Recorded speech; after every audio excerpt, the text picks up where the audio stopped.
বরদান অত্যন্ত বিচিত্র এক বিষয়, কিন্তু দেখতে গেলে এই বরদান কি না করতে পারে। এক দরিদ্রকে রাজা বানিয়ে দিতে পারে, একজন দুর্বলকে এই সংসারের সব থেকে শক্তিশালী ব্যক্তি বানিয়ে দিতে পারে। কিন্তু আমরা ভুলে যাই এক অত্যন্ত গুরুত্বপূর্ণ কথা। বরদান এই শব্দের শেষে দান লুকিয়ে রয়েছে। এই দান কথাটা অত্যন্ত গুরুত্বপূর্ণ।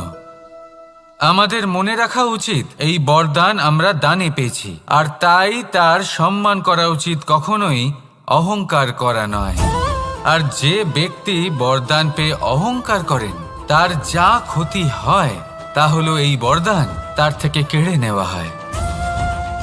বর অর্থাৎ শ্রেষ্ঠ, অর্থাৎ বরদানের অর্থ হলো একটা শ্রেষ্ঠ দান, এবং তার ব্যবহার যদি আপনি কারোর ক্ষতি করার জন্য করেন তাহলে ক্ষতি শুধুই আপনার হবে।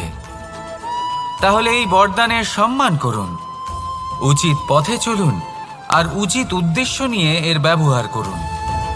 সব কিছু ভালোই হবে। তাহলে আসুন আর আমার সাথে ভালোবেসে বলুন, রাধা রাধা।